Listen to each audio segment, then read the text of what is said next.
Hey guys, so today I'm going to be working on addressing two different things in two different parts of my garden bed. The first is going to be addressing some, bare spots or bold spots that I have in my garden over here on the lower west side.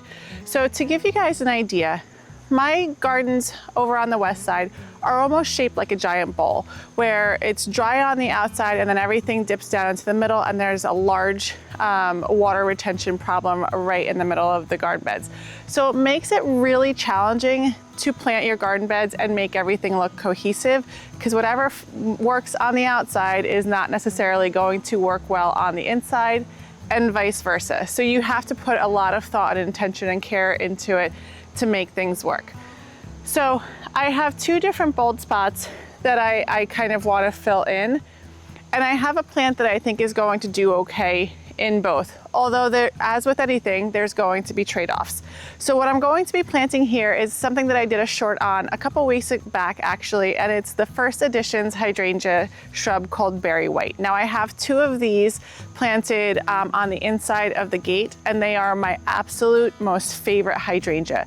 The bloom heads emerge this gorgeous ivory color, and then as they age, from the bottom to the top, they start turning this really pretty raspberry pink color, and they just nice and slowly, they almost look like an ice cream cone as they're aging. The bloom heads are massive, and the amount of growth that this shrub has put on in just a matter of 3 years is very, very impressive to me. I think what's most impressive though is where I have it. It is very heavy clay soil, and like I said, it is where a lot of our moisture retention problem is, and this has not seemed to care at all. The performance of it is outstanding.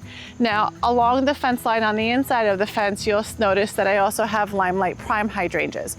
Also a panicle hydrangeas. I think I forgot to mention Berry White is a panicle hydrangea, which basically means that it blooms on new wood. So you don't necessarily have to worry about timing of when you're pruning it, because it's always going to bloom on that year's growth.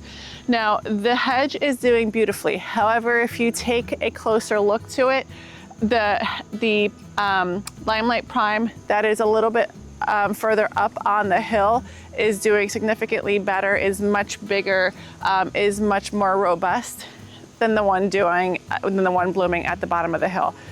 It's just something that bothers me a little bit, and I want it to be a little bit more full. So I think that this Berry White, just based off my own experience, is going to help me solve that problem, because I'm going to put one closer to the top of the hill, and I'm going to put one closer to the bottom of the hill.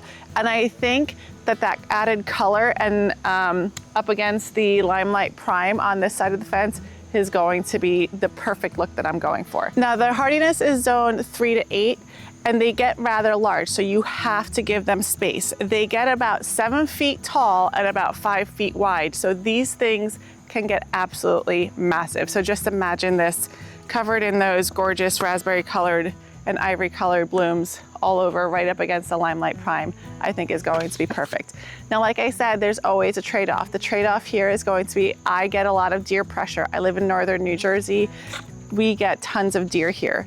So I have to spray these.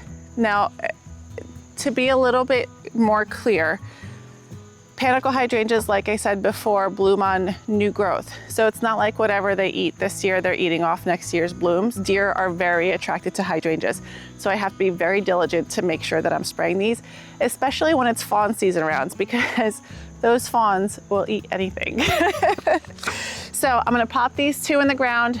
On this lower part, I am going to make sure to add a little bit to continue to amend that soil a little bit, just to help that drainage. I am going to add some compost in. I'm gonna add my biotone in. I'm gonna add a little bit of gypsum in too, because that really does help break up that clay soil. And then we're gonna go from there.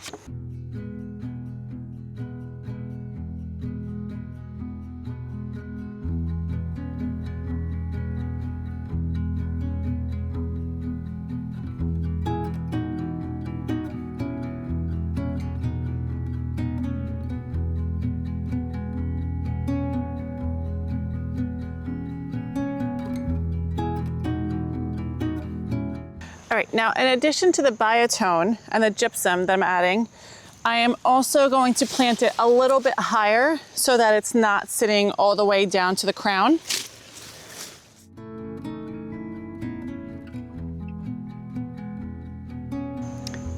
All right, so there's one. Now the second one I'm going to be placing over here. The reason being is I want something nice and full to kind of cover this area back here. We keep a lot of storage back here. It is right next to our vegetable garden and the handful of vegetables that my husband grows. And it's just an area where we collect, you know, things that aren't necessarily pretty, but that are useful. And I don't really want people to see it. So I think that this is going to fill in nice and tall, and it's going to give me the privacy that I'm looking for.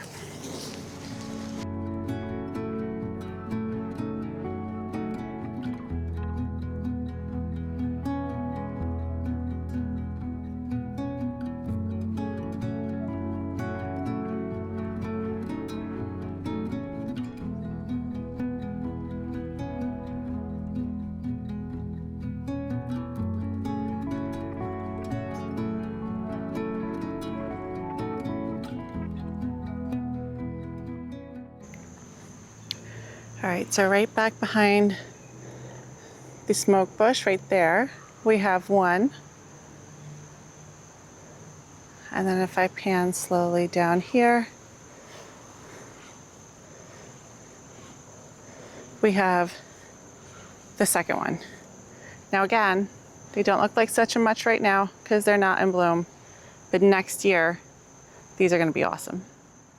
All right, so now over here on the east side bed, I want to address something completely different, and that is a lack of height.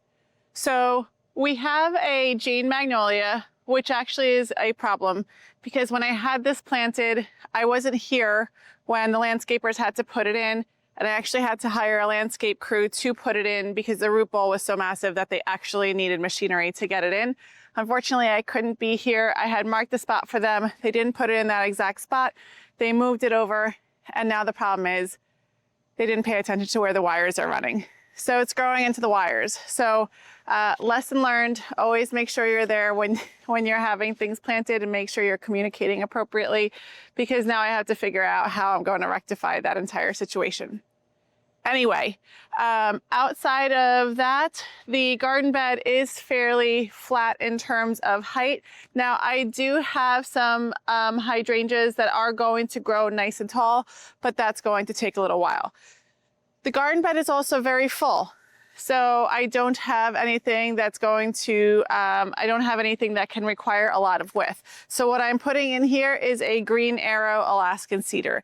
This thing is absolutely gorgeous. It has these weeping, undulating, there's a little bunny right here that's running around, undulating little needles. This will stay evergreen, so it'll add nice winter interest. Now to give you some measurements of this.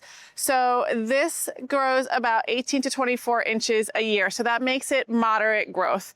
But it grows tall faster than it grows wide. So it will only get, the max it'll get is about 4 or 5 feet wide. That's going to take about 30 years to reach that type of width. In about 10 years, it's going to get to be about 20 feet tall and about 2 to 3 feet wide, which is exactly what I need right now. So it will top out, like I said, at about 25 to 35 feet, depending on the growing conditions that it likes. And it'll top, the max width will be about 4 to 5 feet. So it's gonna be a nice, thin, upright form. Just like your regular evergreens, it does, you know, it is drought tolerant. It does not like wet feet, so you want to make sure that you're placing it into well-draining soil. It is hardy starting in zone 4. I don't know how warm it gets. It just says zone 4. So this is going to go towards the back of the bed in the corner, and I think it's going to really add a beautiful structural element to the entire space. All right, I measure with my feet. So if I want to make sure that it's not going to give the fence a problem, I am doing about 3 feet width away from the fence. Obviously, this statue is something that can be moved, so I'm more concerned about the fence.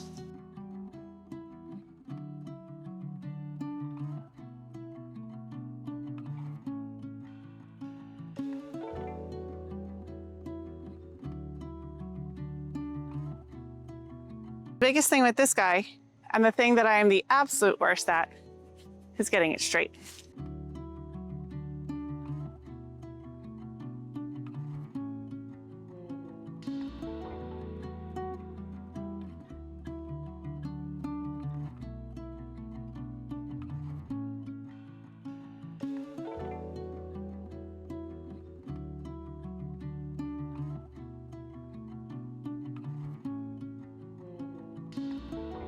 All right, so there you have it. Two very different shrubs for two very different problems in the garden.